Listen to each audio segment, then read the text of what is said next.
Hello दोस्तों, आपका स्वागत है आपके इसी द इजी स्टडी के यूट्यूब चैनल पर। अगर आप नए हैं तो चैनल को सब्सक्राइब कर ले और नोटिफिकेशन बेल को प्रेस कर ले, जिससे आपको नए वीडियो की अपडेट मिलती रहेगी।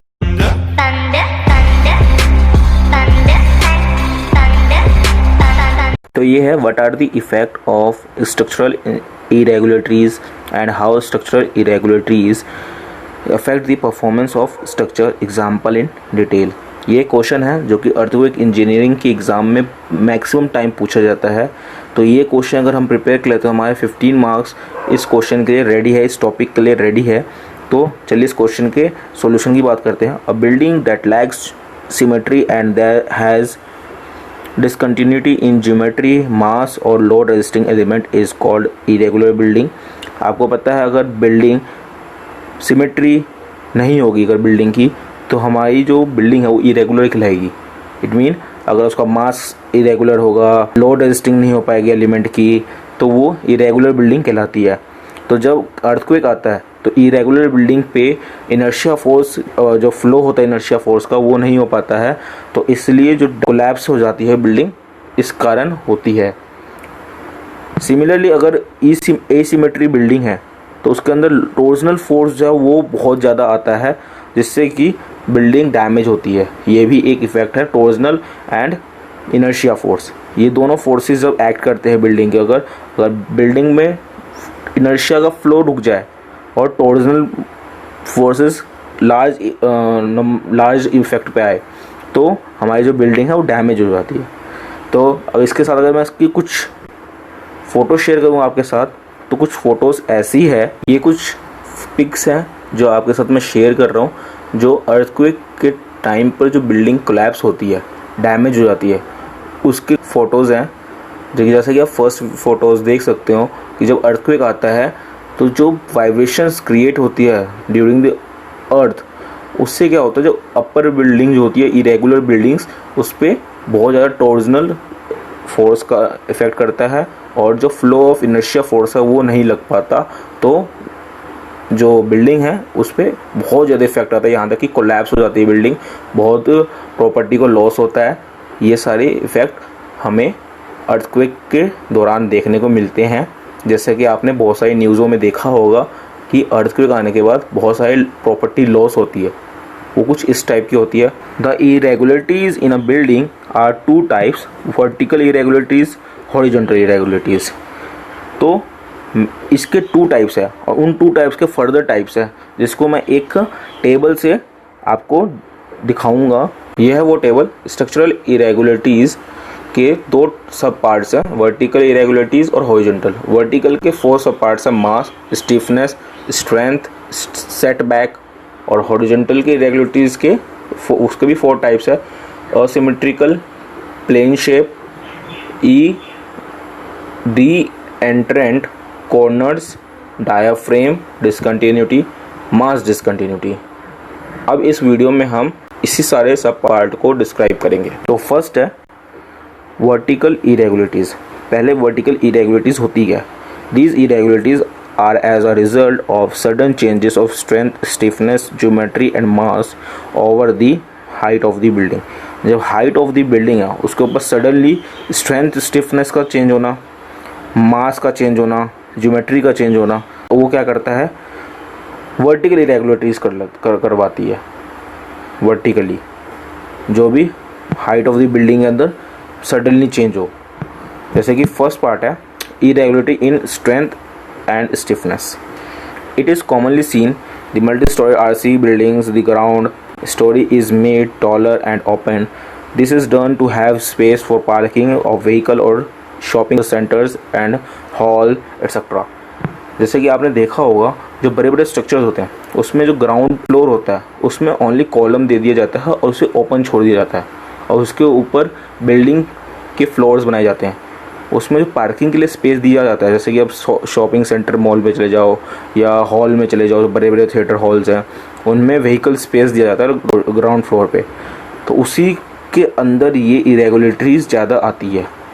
जैसा कि मैं आपको डायग्राम से दिखाऊं, जैसा कि आप इस डायग्राम में देख सकते हैं कि जो अपर के फ्लोर्स हैं उनके नीचे ग्राउंड फ्लोर पे कितना पोर्शन उनको ओनली कॉलम्स से छोड़ रखा है इन सारी बिल्डिंग्स में।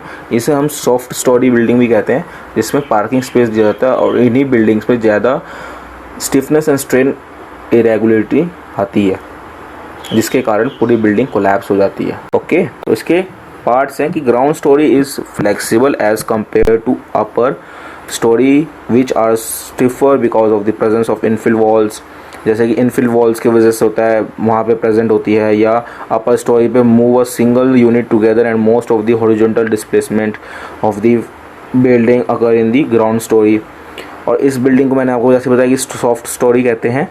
इन soft story building ground story column will be damaged severely if they do not have enough strength and ductility and ultimately lead to collapse of the building।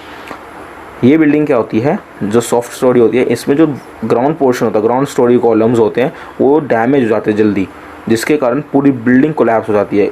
इनमें ज़्यादा strength होता नहीं है और डक्टिलिटी भी प्रोवाइड नहीं की जाती, तो इसके कारण ये पूरी बिल्डिंग कोलैप्स हो जाती है। सेकेंड पार्ट आपने देखा कि जो अपर पोर्शन है इस बिल्डिंग का वो ज़्यादा हैवी होता है as compare to lower portion. जो ओपन ग्राउंड स्टोरी है वो लेस होती है as compare to upper portion, upper storey से, तो इसलिए इसे वीक स्टोरी भी कहा जाता है।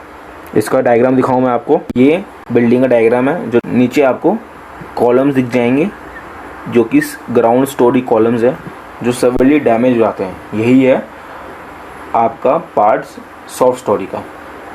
ओके, अब आता है vertically discontinuity. RC buildings during strong earthquake is the discontinuity in the path of the load transfer. जब आरसी बिल्डिंग अपनी लोड को ट्रांसफ़र नहीं कर पाती, क्योंकि एक परफेक्ट मैनर होता है, सिस्मिक फोर्स जब आती है तो लोड ट्रांसफ़र होता है फ्लोर से बीम में, बीम से कॉलम एंड वॉल में, फिर फाउंडेशन में, फिर ग्राउंड में। ऐसे अगर पाथ नहीं होता, अगर लोड ट्रांसफ़र नहीं हो पाता, तो भी जो बिल्डिंग है वो डैमेज हो जाती है, कोलैप्स हो जाती है ड्यूरिंग दी अर्थक्वेक। तो यही एक वर्टिकल डिसकंटिन्यूटी, यही एक पार्ट है। इसके अंदर क्या होता है कि some type of vertical discontinuity, continuity columns, discontinuity shear walls और ब्रेसिंग्स भी जो प्रोवाइड होती है, उनके कारण भी ऐसा होता है। वो भी अगर अपना लोड ट्रांसफ़र ना कर पाए तो बिल्डिंग कोलैप्स और डैमेज हो जाती है। और इस टाइप के जो कॉलम्स होते हैं या शेयर वॉल्स होते हैं, जो ब्रेसिंग्स होती है, वो फ्लोटिंग कॉलम के नाम से जाना जाता है। फ्लोटिंग कॉलम क्या होता है, मोस्ट ऑफ द टाइम आपने बालकनीज़ में देखा होगा, स्ट्रक्चरल डिज़ाइन देने के कारण जो बालकनीज़ में फ्लोटिंग कॉलम्स बनाए जाते हैं। जैसा कि आपको मैं फिगर से समझा देता हूँ, ये है आपका फ्लोटिंग कॉलम का एग्जाम्पल। जैसे कि आप देख सकते हैं बीच वाले पोर्शन में आपको एक कॉलम प्रोवाइड ही नहीं किया, ये एक फ्लोटिंग कॉलम है। और ये लोअर पोर्शन पर भी जो कॉलम्स हैं वो एक फ्लोटिंग कॉलम के रूप में काम कर रहे हैं, क्योंकि यहाँ पे क्या कर रखा है। एक और इसका एग्जांपल दूँ तो कुछ ऐसा होता है फ्लोटिंग कॉलम, जैसा कि आप देख सकते हैं अपने स्क्रीन पे, ये होता है एक फ्लोटिंग कॉलम। और ये ही maximum time during the earthquake damage करती है बिल्डिंग को, कोलैप्स कर देती है। ये भी एक एग्जांपल है फ्लोटिंग कॉलम का। लोअर पोर्शन में जितने कॉलम्स प्रोवाइड किए गए हैं सारे फ्लोटिंग कॉलम्स हैं जो बिल्डिंग को प्रोवाइड किए गए हैं। बट जब ड्यूरिंग द अर्थक्वेक यही कॉलम्स अगर इरेगुलर हो जाती है या इनमें डिस्टर्बेंस क्रिएट हो जाती है, जिससे पूरी बिल्डिंग कोलैप्स हो जाती है। अब इन सब पूरी थ्योरी को आप नोट डाउन कर सकते हैं एग्ज़ाम की प्रिपरेशन के लिए, पॉज करके वीडियो को। अब आता है मास irregularity. Mass irregularity is considered to exist when the effective mass of the story is more than 200% of the effective mass of the adjacent story। Mass of the building है, जो effective मास है story की, वो 200% से ज़्यादा हो जाती है effective mass of adjacent story, तो मास इरेगुलरिटी का ज़्यादा चांसेस बढ़ जाते हैं। The dead effective mass of the story is the dead weight of the floor plus partition wall etc। तो ये जो है, यही सब चीज़ स्टोरी की मास को इंक्रीज़ करते हैं, उसके रिज़ल्ट में रिज़ल्ट को इंक्रीज़ करते हैं, उनके इनर्शिया फोर्स को इंक्रीज़ करते हैं, जिससे कि हैवी डैमेज होने के चांसेस बढ़ जाते हैं। और ये या हम हैवी इक्विपमेंट्स रखते हैं अपने फ्लोर्स पे या स्टोरी में, उससे भी ज़्यादा चांसेस क्रिएट होते हैं ड्यूरिंग द अर्थक्वेक। जब हमारा फ्लोर हैवी हो जाता है या बिल्डिंग हैवी हो जाती है, स्टोरी हैवी हो जाती है, उससे मास इरेगुलेटरी का सबसे ज़्यादा चांसेस बढ़ जाता है। आपको मैं इसका एक एग्जांपल देता हूँ। जैसा कि आप देख सकते हैं, ये बीच के पोर्शंस पे ज़्यादा हैवी मास के कारण ये बिल्डिंग कोलैप्सेस के ज़्यादा चांसेस बढ़ जाएंगे और बिल्डिंग कोलैप्स कर सकती है ड्यूरिंग द अर्थक्वेक। ये है आपका मास इरेगुलरिटी, जो कि बहुत इम्पोर्टेंट है।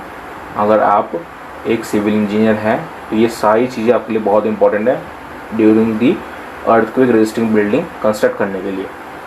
Okay, for the vertical geometry irregularity या इससे सेटबैक भी कहते हैं, when the horizontal dimension of the building is in an story is more than 150 of that adjacent story of then building is said to have vertical geometry irregularity। जैसे कि हमने उसमें पढ़ा 200% मोर देन, इसमें क्या है, जो horizontal dimension of the building है किसी भी स्टोरी का, वो अगर 150% ज़्यादा जगह एडजेसेंट स्टोरी से ऑफ द बिल्डिंग, तो वो वर्टिकल ज्योमेट्री इरेगुलरिटीज हो जाती है। The solution of the problem is the total separation of the building blocks in plane to make the building irregular. The separation section should be designed as per the IS code 1893 ratio 2016। अगर आपको vertical geometry irregularity building का solution लेना है या ऐसा कोई problem आपका आ गया, तो इसका टोटल सेपरेशन जो है इस बिल्डिंग के लिए, इस बिल्डिंग को कंस्ट्रक्ट करने के लिए आपको कहाँ से मिल जाएगा, इंडियन स्टैंडर्ड 1893 2016 से आपको मिल जाएगा। आप वहाँ जाके विज़िट करके देख सकते हैं कि वर्टिकल ज्योमेट्री इरेगुलरिटी बिल्डिंग कैसे कंस्ट्रक्ट कर सकते हैं। ठीक है, अगर मैं इसका एग्जांपल दूँ आपको तो सेटबैक का, यह है आपका, ये आपके बिल्डिंग्स हैं जिसकी लोअर जो है लेंथ L है और अपर जो है जो सेटबैक हो जाती है, जो ऊपर जाके विड्थ कम हो रही है, वो अगर कम हो जाती है, ये इस चांसेस में भी आपका बिल्डिंग कोलैप्स के चांसेस है। या आप सेकंड फिगर देखें कि अगर बिल्डिंग के लोअर पोर्शन पे ज़्यादा लेंथ है, ऊपर जाके विड्थ कम हो रही है, उस पर भी, बिल्डिंग के लोअर पे लेंथ कम है, अपर जाके लेंथ बढ़ रही है, तब भी ज़्यादा चांस है आपकी बिल्डिंग कोलैप्सिंग के ड्यूरिंग द अर्थक्वेक। बिल्डिंग ऐसी होनी चाहिए जैसे नीचे से स्टार्ट हो वैसे ही अपर पे जाके ख़त्म हो, मतलब इरेगुलर ना हो, रेगुलर फॉर्म में हो। इसका एक और एग्जांपल दूँ आपको तो मैं, ये रे कुछ इस टाइप की बिल्डिंग्स अगर फॉर्म होती है इन आवर नियर बाय, तो वो सेटबैक फॉर्म है, वर्टिकल ज्योमेट्री इरेगुलरिटी है। तो यही है आपका वर्टिकल ज्योमेट्रिक इरेगुलरिटी, जिसे हम सेटबैक भी कहते हैं। अब बात करेंगे सेकंड टॉपिक, हॉरिजॉन्टल इरेगुलरिटीज़। इसका फर्स्ट पार्ट है asymmetrical plan irregularities। Plan irregularity caused due to asymmetrical plan shaped like L, T, U, F, C, etc। अगर प्लान जो है वो स्क्वायर रेक्टेंगल ना होके L शेप का हो, T शेप का हो, U शेप का हो, F का हो, C का हो या एट्सेट्रा, ये सारे प्लान जो है इरेगुलरिटीज़ में होते हैं और इसकी जो बिल्डिंग और सिमेट्रिकल प्लान पे बनती है, सिमेट्रिकल नहीं बन पाती और सिमेट्रिकल बनती है। तो इसमें क्या होता है, लार्ज टॉर्जनल फोर्स क्रिएट होता है जो कि काउज करता है collapsing of full and partial building को। ओके, तो इसका अगर मैं एक एग्जांपल दूं किस टाइप की बिल्डिंग्स, तो वो है कुछ इस टाइप की बिल्डिंग, जैसे कि टी शेप देख सकते हैं आप, L shape, U shape, setback, multiple towers, split level, crucial plan, other complex shapes, ये सारे जो हैं आपके इसमें आते हैं, प्लान इरेगुलरिटीज़ में आते हैं, जिससे अगर आप इस पे कोई सी भी बिल्डिंग कंस्ट्रक्ट करेंगे तो वो ज़्यादा चांसेस है उसके कोलैप्स करने के। ओके, ये पार्ट है re entrant corners. The inside corner of an asymmetrical building in plan are subjected to stress concentration during earthquake motion. To avoid this type of damage, either provide a separation joint between two wings of buildings or tie the building together strongly at the common corners। जो building है asymmetrical plan में बनता है, जिसके अंदर corners बनते हैं, जैसे टी शेप, एल शेप में कॉर्नर्स है, वो क्या करते हैं, वहाँ से स्ट्रेस कंसंट्रेशन होने लग जाते हैं और ड्यूरिंग द अर्थक्वेक मोशन वो क्या करते हैं, एक दूसरे को अलग हो जाते हैं। वहाँ से ज़्यादा चांसेस है जॉइंट से दो विंग्स बिल्डिंग के टूटने के या कोलैप्स करने के। तो हमें उसको अच्छे से टाई अप करना पड़ेगा, जिससे कि हमारा ड्यूरिंग अर्थक्वेक मोशन वो कोलैप्स ना कर पाए। जैसे कि आप देख सकते हैं फिगर में, ये है re entrant corner are more prone to seismic damage due to stress concentration. ये है री एंट्रेंट कॉर्नर्स, और हमें अच्छे से टाई अप करना पड़ेगा। ये है एक फिगर जिसमें आप देख सकते हैं कि ये प्लान इरेगुलर है और इस पर बिल्डिंग कंस्ट्रक्ट हुई ड्यूरिंग दी अर्थक्वेक। जब इस पर टोर्जन फोर्स एक्ट किया तो stress concentration, centre of mass, centre of resistance के कारण जो बिल्डिंग है वो कॉर्नर पॉइंट से ब्रेक होने लग गई और इस कारण पूरी बिल्डिंग जो है कोलैप्स हो सकती है। ओके, अब बात करेंगे नॉन पैरेलल सिस्टम। अगर बिल्डिंग का जो प्लान है वो ट्रायंगल ट्रेपेजोइडल शेप का होगा जिसके अंदर shear wall are not parallel और symmetrical about the two axis of the building. जैसे कि अगर हम स्क्वायर लेते हैं तो दोनों एक्सिस पे उसके हम शेयर वॉल या कॉलम पैरेलल में बना सकते हैं, जैसे सिमेट्रिकल बिल्डिंग बन सकती है। बट जब हम ट्रायंगुलर या ट्रेपेजोइडल शेप के प्लान देखेंगे उसमें दो कॉलम कभी भी सिमेट्री या शेयर वॉल नहीं आ सकते पैरेलल सिमेट्री पर। तो उस केसेस में क्या होता है, जब हाई टॉर्जनल फोर्स एक्ट करता है दोनों साइड तो वो बहुत बड़ा डैमेज क्रिएट करता है बिल्डिंग जब ड्यूरिंग द अर्थक्वेक। बिल्डिंग पर जब अर्थक्वेक मोशन होता है the building should be design carefully taking into account the additional torsional forces. जैसे कि अभी डायग्राम में देख सकते हैं, इसमें शेयर वॉल जो है अपर और लोअर पे तो बिल्कुल आ गया, पर साइड में है वो एडजस्टेंट हो गया, एक दूसरे के पैरेलल में नहीं आया। इसलिए नॉन पैरेलल सिस्टम में ये दिक्कत आती है, इस कारण भी हमारा बिल्डिंग कोलैप्स कर सकता है। अब बात करेंगे diaphragm discontinuity. In building roof और floors act as diaphragm. The diaphragm discontinue is because of cutout or large opening. This cause reduction in the load carrying capacity of diaphragm and may cause damage during earthquake. क्या होता है जब हमारी building का roof या floor जो है वो एक डायाफ्रेम की तरह एक्ट करता है, जिसे कहते हैं हॉरिजॉन्टल रेजिस्टिंग एलिमेंट की तरह एक्ट करता है, जो हम उसमें कोई कट आउट कर देते हैं, कट आउट करने या लार्ज ओपनिंग कर देते हैं उसके बीच में, तो वहाँ पे क्या होता है वो रिडक्शन करता है लोड कैरिंग कैपेसिटी की तरह ऑफ डायाफ्रेम। जब उसमें कैपेसिटी नहीं होगी लोड कैरिंग करने की तो वो बिल्डिंग क्या होती है, वो भी ड्यूरिंग द अर्थक्वेक डैमेज हो जाती है या कोलैप्स हो जाती है। जैसे कि आप ये फिगर देख सकते हैं, आपको ये फिगर डायग्राम ढंग से नहीं दिख रहा होगा, मैं बता दूं कि ये पूरा एक फ्लोर है, फ्लोर के ऊपर एक ओपनिंग है जिसकी वजह से पूरी बिल्डिंग जो है लोड कैरिंग कैपेसिटी नहीं कर पाती और ड्यूरिंग द अर्थक्वेक जो बिल्डिंग है वो डैमेज हो जाती है या कोलैप्स कर जाती है। तो ये है डायाफ्रेम डिसकंटिन्यूटी। ये थे पूरे आपके स्ट्रक्चरल इरेगुलरिटी के पार्ट। ओवरव्यू दे दूं आपको, मैंने एक आपको बताया कि स्ट्रक्चरल इरेगुलरिटी होता क्या है और उसके दो सब पार्ट थे, हॉरिजॉन्टल इरेगुलरिटी और वर्टिकल इरेगुलरिटी, और उसके भी सारे सब पार्ट्स मैंने आपको डिस्क्राइब कर दिए। इस वीडियो में हम बस इतना ही रखते हैं। अगर वीडियो अच्छी लगी है तो लाइक कर दें, दोस्तों के साथ शेयर करें और चैनल पे अगर नए हैं तो सब्सक्राइब कर लें। Thank you for watching.